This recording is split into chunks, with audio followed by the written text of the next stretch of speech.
Assalamualaikum warahmatullahi wabarakatuh. Kembali lagi bersama saya Niti Jaya di channel Albidini. Teman-teman yang dirahmati Allah, jangan lupa subscribe, like, comment, and share. Terima kasih. Seperti biasa kita awali dengan membaca Sayyidul Istighfar. A'udzubillahi minasyaitonirrajim. Bismillahirrahmanirrahim. Allahumma anta rabbi la ilaha illa anta khalaqtani wa ana abduka wa ana ala ahdika wa wa'dika mastata'tu a'udzu bika min syarri ma sana'tu abu'u laka bi ni'matika alayya wa bi dhanbi faghfir li fa innahu la yaghfiru dzunuba illa anta. Cuma 3 orang yang nyaut. Ini masih mau dengar nggak? Alhamdulillah. Kalau cuma 3 orang ya sudah 3 orang tinggal. Ada kisah yang luar biasa teman-teman tentang kuasa Nabi menyembuhkan penyakit. Ini kalau Nabi Isa AS menyembuhkan tuli dan bisu, dengarkan bagaimana Nabi SAW menyembuhkan penyakit para sahabat. Dalam riwayat Bukhari, semua saya ambil dalam riwayat Sahih ini, kisah tentang Abu Rafi'. Siapa Abu Rafi' ini teman-teman? Salah satu pimpinan Yahudi, salah satu raja Yahudi yang suka benci sekali dengan Islam, suka memerangi Islam. Tapi dia sembunyi-sembunyi, seperti orang munafik. Kalau ada satu suku Arab mau nyerang Madinah, dibiayai sama dia. Kalau ada perempuan penari hina Nabi SAW, hina Islam, dibiayai sama dia. Kalau ada penyair yang menghina Islam juga dibiayai sama dia. Pokoknya dia bermain di belakang lah. Nabi SAW berkata setelah habis sholat subuh, lalu berkata, siapa yang menyelesaikan urusannya Abu Rafi'? Ini bahasa santun ya. Maksudnya siapa yang bisa bunuh dia itu?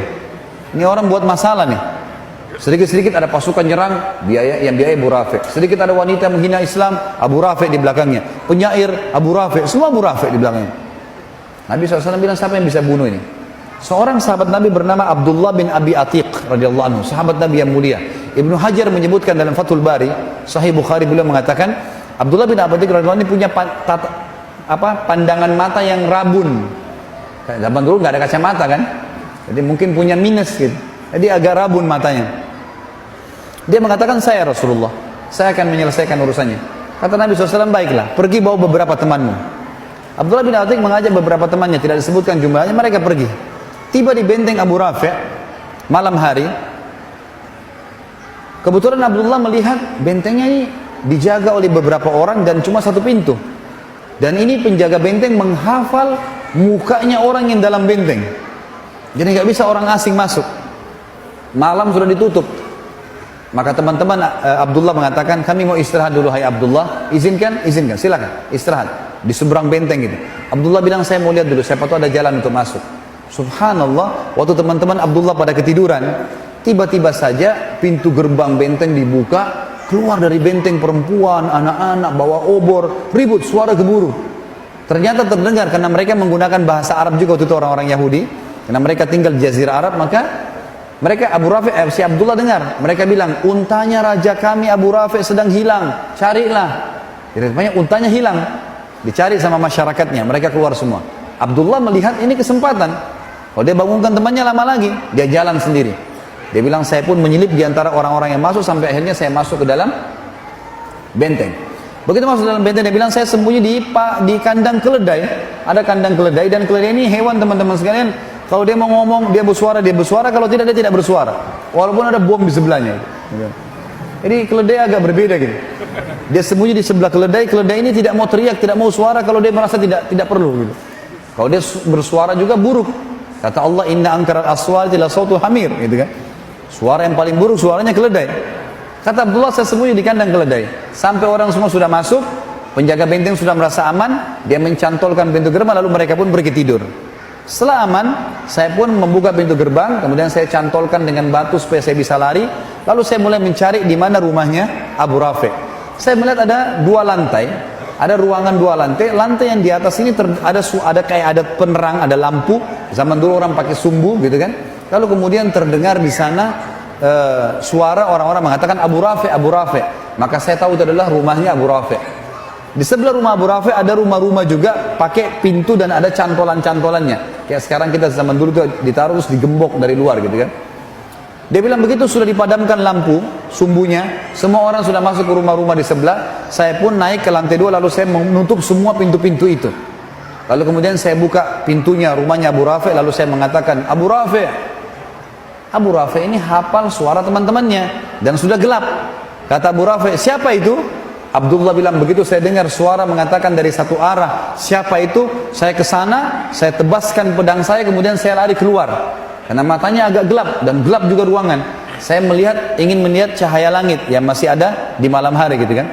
Ternyata waktu saya tiba di pintu rumah Abu Rafi belum mati. Dia berteriak kesakitan gitu kan. Maka saya pun mengatakan mengubah suara saya lagi.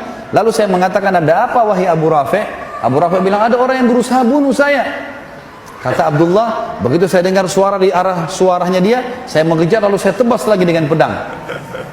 Kembali lagi ke pintu, ternyata Abu Rafi belum mati. Kata Abdullah, saya mengubah suara saya ketiga kalinya. Ada apa wahai Abu Rafi? Dengan suara yang berbeda, gitu kan? Baru Abu Rafi dengan dalam kesadikan, ada orang mau bunuh saya. Kata Abdullah, saya pun mendatanginya, lalu saya pastikan pedang saya tancapkan ke dadanya sampai tulang belakangnya bunyi. Mati, kemudian dia bilang saya tinggalkan. Kemudian saya turun, karena buru-buru, ini sudah ribut di sekitar rumahnya Abu Rafi ini. Dia bilang saya buru-buru turun dari anak tangga, karena buru-buru, akhirnya saya tidak menghitung lagi anak tangga, saya jatuh, tulang kering saya patah. Tulang kering kaki kanannya patah. Radhiyallahu anhu. Beliau mengatakan saya cabut imamah saya, lalu saya ikat kaki saya, kemudian saya berjalan dengan satu kaki keluar sampai menyeberang ke tempat teman-teman saya. Teman-teman saya pun sudah bangun, lalu mereka mengatakan, ada apa wahai Abdullah? Abdullah mengatakan, alhamdulillah Allah sudah menyelesaikan urusan musuhnya. Sudah begini ceritanya, sudah mati. Gitu. Lalu kata teman-temannya, kalau gitu kita pulang ke Madinah, beritakan kepada Nabi SAW. Kata Abdullah, sebentar, saya tidak mau pulang sampai saya pastikan Abu Rafi mati. Kalau kalian mau pulang, pulang aja dulu. Teman-temannya lalu pulang ke Madinah. Abdullah nunggu sampai pagi hari, terbit matahari, habis subuh lah. Biasanya tradisi orang Yahudi kalau ada pimpinan mereka mati, mereka naik ke menara-menara benteng, lalu mereka menyampaikan kalau si fulan mati. Pagi-pagi terdengar suara dengan diteriak-teriakin, Abu Rafi mati terbunuh semalam. Barulah Abdullah mengatakan, saya tenang, dia pulang ke Madinah. Tiba di Madinah diberitakan kepada Nabi SAW. Lalu Nabi mengatakan, alhamdulillah dan semoga Allah membalas kalian dengan kebaikan. Tapi Abdullah bilang, ya Rasulullah, tapi kaki saya patah. Nih, tulang keringnya patah, nggak bisa jalan. Kata Nabi SAW, ubsud rijlak, luruskan kakimu ke arah saya. Diluruskan, lalu Nabi SAW meludahi lukanya ya Abdullah. Kata Abdullah, waktu Nabi SAW meludahinya, tiba-tiba saya bisa loncat dan bisa berlari. Tapi teman-teman, ini ludahnya siapa? Jawab dulu. Nabi SAW. Jangan pulang dari sini mengaku ludahnya bisa seperti Nabi SAW. Ini mukjizat, ya. Jangan salah paham ini. Karena pernah terjadi teman-teman sekalian, ada satu orang namanya Musailamah al-Kadzab. Pernah dengar? Musailamah ini yang mengaku Nabi di zaman Nabi SAW. Makanya diberikan julukan Kadzab. Tradisi Nabi SAW itu kalau ada anak bayi yang baru lahir, orang-orang Ansar baru lahir, disuruh datang ke masjid, dibawalah anak-anak ini. Kemudian Nabi SAW mengelus kepalanya, mentahniknya, mengunyah kurma lalu ditempelkan ke langit-langit bayi itu, gitu kan? Nabi SAW memberikan nama. Jadi para sahabat senang gitu. Sampai mereka mengatakan, kami bangga pada saat yang pertama masuk ke perut bayi kami air liur Nabi SAW. Gitu kan? Karena Nabi suka mentahnik. Nah, satu kali Nabi SAW pernah mengelus kepala anak bayi, rambutnya jadi subur. Rambutnya jadi subur bayi itu. Musailamah al-Kadzab ada di sekitar Yaman. Pengikutnya banyak. Lalu mereka bilang, hai Musailamah, itu Nabi yang di Hijaz, yang di Madinah, elus kepala anak bayi, subur. Ini ada anak kami, rambutnya sudah subur. Coba elus, siapa tahu bisa lebih subur. Tiba-tiba waktu Musailamah al-Kadzab mengelus rambutnya bayi itu, gugur rambutnya. Dan bayi itu gundul sampai dia tua, keturunannya semuanya gundul. Maaf teman-teman yang gundul, jangan tersinggung. Tapi ini betul, ini kisah nyata terjadi. Satu kali juga Nabi SAW pernah didatangi oleh orang Ansar. Lalu kemudian dia berkata, ya Rasulullah, kami sudah gali sumur, sudah setengah mati dalam digali, airnya tetap asin. Coba lihat ya Rasulullah. Nabi SAW datang. Lalu Nabi SAW berdoa kepada Allah, lalu meludah ke sumur itu. Meludah. Setelah itu airnya asin berubah jadi tawar. Rupanya pengikut Musailamah di Yaman dengar juga tuh. Hai Musailamah, itu nabi yang di Hijaz tuh ngeludah ke sumur, asin jadi tawar. Ini ada sumur kami sudah tawar, coba kau ludah. Musailamah datang, lalu dia mantra-mantrain, dia ucap-ucapin macam-macam mantranya dia, kemudian dia meludah, berubah. Dalam hadis Bukhari dikatakan air sumur itu yang tadinya tawar menjadi lebih busuk daripada bau bangkai. Jadi jangan coba-coba. Nah, ini mukjizat Nabi SAW. Riwayat Bukhari yang lain tentang pengobatan Nabi SAW adalah masalah matanya Abu Qatadah radhiyallahu anhu. Abu Qatadah sahabat Nabi yang sangat tampan, gagah. Dalam peperangan teman-teman ada anak panah lepas dari arah musuh, kena matanya, bola mata kanannya kena, karena kerasnya kena itu dan beratnya anak panah sampai membuat mata Abu Qatadah jatuh. Dalam hadis Bukhari dikatakan ini, matanya itu gelantung. Waktu sahabat-sahabat lihat, para sahabat mengatakan, wahai Abu Qatadah, kami potong aja matamu. Nggak ada solusi lain. Di zaman sekarang saja kedokteran canggih, bagaimana caranya mau dijahit nih? Sudah keluar bola matanya. Kata dia, sebentar. Coba bawa saya ke Rasulullah sallallahu alaihi wasallam. Bawa saya ke sana. Pergilah ke sana. Subhanallah, dari jauh Nabi begitu lihat Abu Qatadah, Nabi senyum. Dan ini kecerdasan Abu Qatadah. Kita lihat nanti dalam banyak kisah teman-teman, sahabat-sahabat yang cerdas waktu Nabi masih hidup, mereka langsung datang ke Nabi minta solusi. Maka mau solusi Nabi mukjizat, gitu kan? Datang ke sana Nabi SAW senyum. Sahabat heran, Abu Qatadah matanya berdarah-darah, Nabi senyum. Langsung Nabi mengatakan, wahai Abu Qatadah, kalau kau mau, Nabi sudah tahu maksudnya apa. Kalau kau mau saya doakan kepada Allah matamu sembuh, bisa. Matamu sembuh, tapi tidak ada jaminan surga. Kalau kau bersabar, matamu nggak ada, dipotong aja, maka pasti kau masuk surga. Karena matamu ini jatuh di jalan Allah nih. Abu Qatadah bingung. Pilih salah satunya, sembuh mata tapi tidak ada jaminan surga, atau tanpa mata dapat jaminan surga. Abu Qatadah setelah perang mau nikah matanya satu nggak ada, jadi jelek. Apa kata Abu Qatadah dalam hadis Bukhari? Ya Rasulullah, doalah kepada Allah agar mata saya disembuhkan dan saya minta surga. Dua-duanya. Maka dalam hadis ini dikatakan Nabi SAW pun tersenyum, lalu ditarik anak panah itu, lalu Nabi SAW masukkan dengan tangan beliau yang mulia dan didoakan. Begitu dicabut, ada dua riwayat Bukhari. Yang pertama, sahabat-sahabat di situ mengatakan, waktu Nabi SAW mencabutnya, kami tidak bisa membedakan mana mata Abu Qatadah yang rusak tadi. Bukan cuma sekedar masuk dan utuh, darahnya semua hilang, seperti bersih dua-duanya. Abu Qatadah juga mengatakan dalam riwayat yang kedua, pada saat Nabi SAW menarik telapak tangannya, maka saya tidak bisa membedakan mana mata saya yang rusak dan yang bagus. Dua-duanya terang.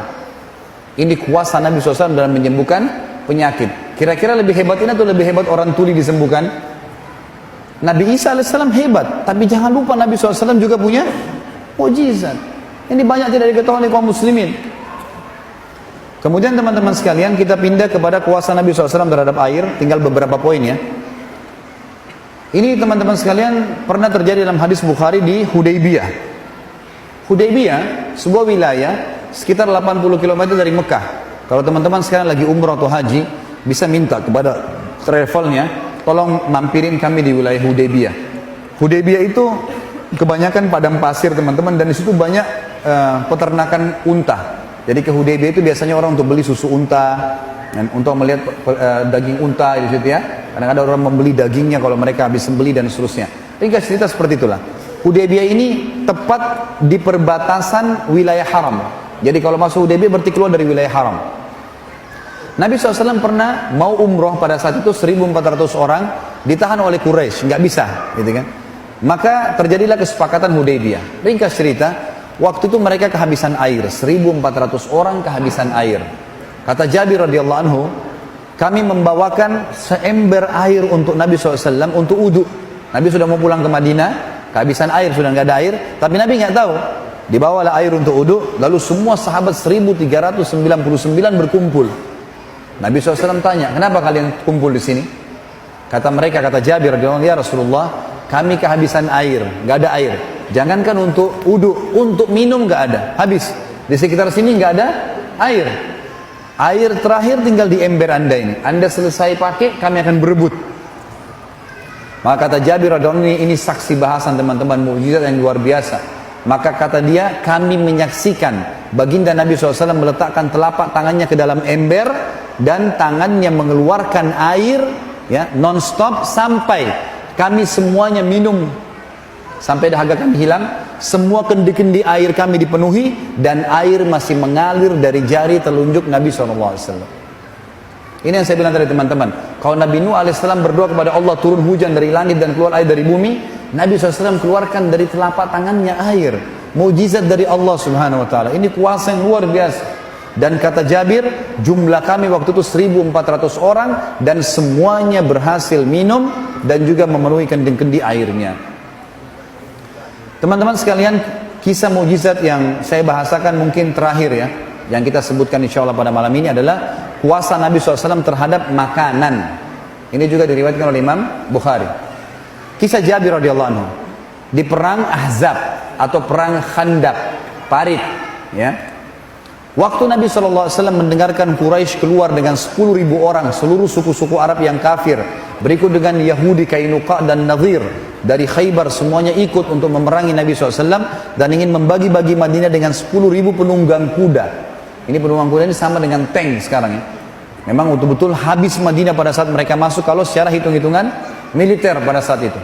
Nabi SAW musyawarah dengan para sahabat. Salman Al-Farisi radhiyallahu anhu, sahabat Nabi yang mulia ini dulu perdana menterinya Persia dan dia juga kepala keamanan militer gitu kan. Maka dia mengatakannya, Rasulullah kami di Persia kalau kami sedang terdesak maka kami buat parit di sekitar pintu masuk kami, maka musuh nggak bisa masuk. Kalau ada yang masuk kami serang. Maka Nabi SAW suruh sahabat semuanya buat parit. Ini kalau teman-teman lihat di YouTube sudah ada ceramah sirah tentang perang Khaybar. Panjang lebar saya jelaskan. Ringkas cerita, digalilah parit dalam beberapa riwayat ada yang mengatakan yang 7 meter dalamnya, lebarnya 15 meter, yang sulit sekali untuk diloncati oleh kuda. Setiap kali 10 kali 10 meter, Nabi SAW taruh 10 orang sahabat. Dan tidak boleh pulang ke rumah kecuali betul-betul mereka sudah minta izin dengan Nabi SAW. Satu waktu teman-teman, mereka lagi menggali dan dalam kondisi lapar, musuh sudah dekat dengan Madinah, harus menyelesaikan pekerjaan. Ada 2 orang sahabat datang kepada Nabi SAW lalu berkata, ya Rasulullah, kami kelaparan, gak ada makanan. Lalu mereka ngangkat bajunya. Ternyata di perutnya sahabat ini ada 2 buah batu yang diikat. Jadi untuk menghilangkan lapar, batu diikat, lalu diikat dengan keras di perut sehingga ususnya jadi kecil, gitu kan? Sehingga laparnya berkurang. Nabi SAW waktu lihat 2 sahabat ini tidak jawab bapak-bapak. Beliau cuma angkat bajunya dan ternyata di perut Nabi ada 3 batu. Ini jawabannya, saya lebih lapar dari kalian, gitu kan? Maka sahabat yang 2 terdiam. Jabir radhiyallahu anhu lihat pada saat itu. Dia mengatakan, demi Allah, Rasulullah SAW telah tertimpa sesuatu yang sudah luar biasa ini. Sampai lapar ikat batu di perutnya, gak ada yang tahu. Untung ada sahabat yang bertanya gitu. Lalu kata Jabir, ya Rasulullah, izinkan saya pulang ke rumah saya. Kata Nabi SAW, baiklah, pulang. Dia pulang. Dia bilang kepada istrinya, ya, hai istriku, punya makanan gak? Kata istrinya, kenapa? Dia bilang, saya telah melihat sesuatu yang memilukan dari Nabi SAW. Kata istrinya, apa itu? Rasulullah SAW ikat perutnya dengan 3 batu. Masa kita bisa membiarkan itu? Ini lapar, ada makanan. Kata istrinya, persiapan makanan kita adalah 1 sak gandum, ada 1 sak gandum, beberapa kilo gandum, dan ada 1 anak kambing kecil milik kamu di sebelah rumah. Kalau kau mau, potong kambing itu saya buatkan kari, kemudian nanti gandum ini kita buatin roti. Lalu undang Rasulullah SAW makan ke sini. Kata Jabir, pikiran yang bagus. Disembelilah, dibuatlah masakan tersebut. Begitu selesai, sudah siap makanan, kata istrinya, Jabir, ingat, jangan permalukan saya di depan Nabi SAW. Undang Nabi SAW dengan 4 atau maksimal 5 orang sahabatnya. Makanan gak cukup. Ini pas hanya untuk 10 orang paling maksimal. Mereka 5, saya juga sama kamu sama anak-anak harus makan. Kata Jabir, tentu saja. Pulanglah Jabir ke Khandaq tadi. Lalu dia bilang, ya Rasulullah, dibisik-bisik Nabi, ladayya tu'ayyim, ya. Dalam bahasa Arab, makanan bahasa Arabnya ta'am, ya. Tapi kalau makanan sedikit dikasih tasghir dan dikasih kecil, tu'ayyim, artinya saya punya makan sedikit makanan. Kata Nabi SAW, datanglah anda ya Rasulullah ke rumah saya dengan 4 maksimal 5 orang teman-teman anda. Maka Nabi SAW bilang, apa yang kau siapkan hai Jabir? 1 kambing kecil dengan 1 sak gandum. Kata Nabi SAW, banyak dan berkah. Tiba-tiba teman-teman Nabi SAW naik di atas batu tinggi, teriak dengan suara keras, wahai muhajirin dan ansar, gitu kan, kalian semua diundang oleh Jabir. Riwayatnya begitu. Lalu Jabir mengatakan, ya Rasulullah, muhajirin dan ansar. Kata Nabi SAW, iya, pulanglah dan jangan sentuh makanan itu. Coba teman-teman kalau antum di posisi Jabir nih, 1.500-400 orang waktu itu di Khandaq, semuanya lapar, dan pada saat itu disebutkan dalam riwayat Bukhari 3 hari belum makan, tidak ada makanan. Maka Jabir pontang-panting lari ke rumahnya, teriak depan rumah, wahai istriku, kita sudah dipermalukan, gitu. Begitu riwayatnya. Lalu kata istrinya, kenapa? Rasulullah SAW undang muhajirin dan ansar. Kata istrinya, kan saya sudah bilang jangan permalukan, bukan perilaku saya, Nabi yang bilang. Maka istrinya cerdas nih. Ini subhanallah, iman kalau dalam hati ada, lain jawabannya. Maka dia mengatakan, sebentar, ada pesannya nggak Rasulullah SAW? Kata Jabir, ada. Jangan sentuh makanan, jangan sentuh sampai beliau datang. Tunggu, gitu ya. Baik, datanglah Nabi SAW dengan 1.400 orang. 1.400 orang datang, ramai. Rumahnya Jabir 4 kali 3. Rumahnya kecil, disebutkan itu 4 kali 3, 4 kali 4. Rumah orang dulu kalau 5 kali 5 itu sudah luar biasa gitu. Maka Nabi SAW masuk, tanya, mana Jabir makananmu? Ini. Lalu Nabi SAW lihat istri Jabir, ditanya, apa yang kau siapin? Gandum ya Rasulullah. Panggil Khabbaza. Khabbaza ini istilah dalam bahasa Arab teman-teman, bagi perempuan pembuat roti, dipanggil kalau mau buat 1.000 roti, 2.000 roti gitu. Panggil Khabbaza, sebanyak yang kau mampu panggil dari wanita Ansar. Kata istrinya Jabir, ya Rasulullah, 1 sak gandum saya bisa buat. Kata Nabi, panggil Khabbaza. Panggil Khabbaza. Datang puluhan wanita pembuat roti, gitu kan. Lalu kata Nabi SAW, hai Jabir, saya akan sendokkan karinya di wadah, istrimu akan mengambil suilan gandum, taruh di piring, panggil mereka 10 orang. 10 orang masuk, sudah makan baru masuk 10 orang lagi, jangan lebih. Kata Jabir, kami pun melakukan, taruh wadah, panggil 10 orang, kemudian Nabi SAW, istrinya Jabir sobek rotinya, taruh, Nabi SAW sendokin kari, gitu kan. Makanlah 10 orang ini. Dan dalam sebagian ulama hadis mengatakan orang-orang yang makan ini tidak dibatasi oleh Nabi SAW. 3 hari lapar, mereka makan untuk menghilangkan lapar yang 3 hari, dan lapar-lapar yang akan datang. Dan ini bayangin bagaimana makannya gitu, ya. Mereka makan dengan lahap, Nabi tidak pernah batasi. Dan kata Jabir, demi Allah, setiap kali Nabi SAW menyendok karinya dan istri saya menyuil gandumnya, semua kembali utuh. Sampai 1.400 orang makan semua. Semuanya makan. Dan demi Allah, kari kami dan gandum kami tidak berkurang sedikit pun. Sampai mereka semua pulang, maka Nabi SAW berkata, wahai Jabir, masih diperintahkan, bagi-bagikan makanan ini kepada seluruh penduduk Madinah yang belum makan, karena manusia sedang ditimpa kelaparan. Sampai kata Jabir, kami bagikan kepada seluruh masyarakat Madinah, itu pun masih utuh. Nanti setelah mereka makan semua, pada saat sisa saya sama istri saya baru berkurang pada saat kami sendok. Dan ini kuasa Nabi SAW terhadap makanan. Dan banyak contoh-contoh yang lain teman-teman sekalian. Baik, saya